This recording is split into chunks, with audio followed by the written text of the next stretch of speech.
Hello, my name is Jesse Waters, and today I'm going to be doing a vlog on Gone Home. Now, in the vein of my previous vlog on 80 Days, I'm going to be talking about the things I like about Gone Home, the things I don't like about it, and putting it within a frame next to secondary criticism. Now, I couldn't find a copy of the On Gone Home article that I was meant to reference for this vlog, and I felt that the games as an experience from Salen and Zimmerman was fairly concrete. I wanted to go a little bit further and work with a sort of like a piece of criticism, negative criticism about the game from Ian Bogost, talking about the problems that he had with Gone Home. So let's start with the things I like. First off, the atmosphere. Walking around, I love haunted houses. I love big houses and haunted houses and just my regular everyday life. So getting to play in a space where you're running around exploring and fetching little sweet nothing items in Gone Home in big empty house, it's a treat. I like being able to explore. Gone Home certainly has a very non-linear approach to traversing the house. Now, from what I've seen of other people playing this game, I know a lot of people start in the foyer, eventually make their way left through the house, find the secret compartment that leads down to the basement, and continue on through the story. However, I ended up going upstairs in the beginning, messing around in the attic and finding the right side of the house first. So I got the story of Katie's sister Sam in a very, very disjointed and backwards order. But I'll get to the narrative in a second. I like the atmosphere, like haunted houses, and I was honestly expecting Gone Home with the rainy setting and the lightning constantly going off in the background, and all the eerie dark rooms that you constantly have to be turning the lights back on. I honestly thought that they were going to turn Gone Home into a horror story. It was going to be super cliche and whatnot. However, I was pretty impressed that they didn't go the way I intended, and they kept true to the story, talking about Sam's experience with her lover. Did a good job. Did a very good job with the atmosphere, and was really it was excellent at throwing me for a loop, and I imagine for others as well.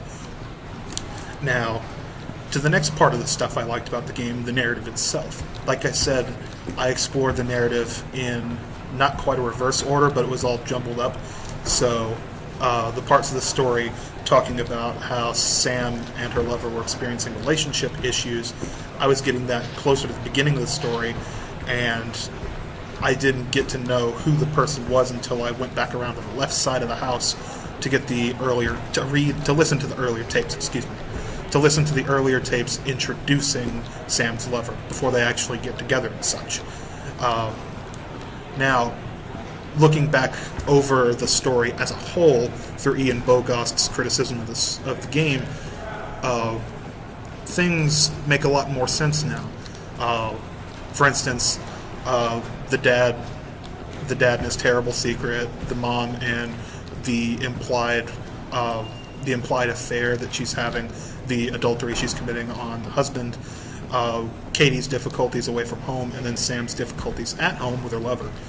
Narrative is pretty well crafted, and I gotta give props to Gone Home for being pretty ballsy with making it so that the player character is not the focus of the story. I thought that it wouldn't go well at first, because playing through exploratory games like this, I mean, you're the one who's driving the plot along, so it only makes sense that you're the center of the narrative as well as gameplay. But I like that there's that disconnect. I like that Katie is basically your avatar, that her role in all of the events of Gone Home, of the game itself, not the narrative, they kind of don't mean anything. And really, all of the narrative attention is put on, well, what's your family been doing in all the years you've been gone? So, yeah, it's definitely a unique take on a narrative game within a 3D space. Something that I don't think is very easily replicated, and I definitely got to give it props for that. Going on to things I don't quite like about Gone Home, Visually, it does get pretty repetitive and drab. I get that this is an old school sort of Victorian style manor. I don't know. Apart from the major parts of the house, with the sort of light grayish greens and the dark mahogany browns,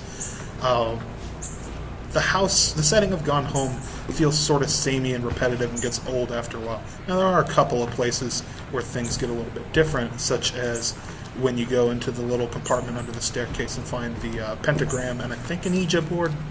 Was the Ouija board in Sam's room? I can't remember. It's been a little bit since I played through this game completely. But yeah, you'll get little tidbits of breaking the cycle, like the pentagram room. So it's all right. It's not the best look for a horror, a fake out horror setting sort of manner, but I still like it. I like exploring big houses and such, and just the fun of going through here and putting pieces together of the story in my head. That was exciting enough. The other thing that I didn't quite like about Gone Home is the gameplay, I guess. I don't like that there's a lack of UI for most of the story. I would like being able to see an icon for like my inventory and not having to constantly look back at the key bindings each time I start the game to remember what keys did what. As well as I'd like to be able to hold items, to put items in my inventory that aren't essential, like picking up, I don't know, a can or a piece of paper, for instance, so I can take it with me and read it later, along with some other information that might be important. That's just a minor nitpick, though, and I don't think it detracts from the gameplay. It's just a little discombobulating to return to Gone Home after having not played it for a month or two, trying to remember how to play the game and such. Now, putting this game in reference to Ian Bogost's criticism, to be brief, he said that the narrative of the game, if I remember correctly, was basically a daring attempt to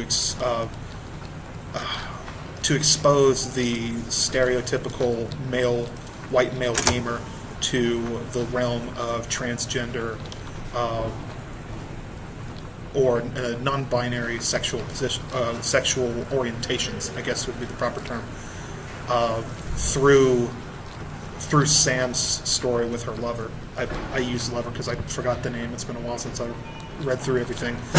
But yeah, Ian Bogost says that while it is like an introductory piece, Gone Home, he says that Gone Home plays out like a stereotypical teenage romance with very minor with little alteration, if any, to the sort of like established teen romance formula. So he says that while it's a different perspective of how to look at like love, it's still ultimately, he thinks it's kind of trite, I guess trite would be a good word for it. Personally, I disagree. I don't think the narrative had to be some sort of Shakespearean masterpiece to get its point across, of the struggles of Kate's family. What with the dad and his failing career as a writer, with the mom and her implied extramarital relationship, and then with Sam and their lover and the difficulties, in their relationship and at school.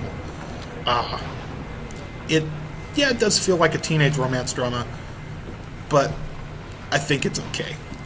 It's one that I can get behind, one that I can get emotionally invested in, and yeah, I think Ian Bogost was kind of tooting his horn about the fact that the atmosphere feels kind of consistently dull at times, and that the narrative feels a little bit too cliche, means that Gone Home is a bad game. I definitely don't think that's the case. I kind of just wish there was more to do after you go up to the attic and sort of finish reading through Sam's story. I just wish there was more, which I guess is a good thing. You kind of don't want a good game to end, and I definitely wanted to see maybe another chapter of what would happen in the life of like Sam and Katie and the rest of the family in Gone Home. I'd like to see more. But yeah, I think that's all I have to say. So thank you for watching, and I will see you in the next one.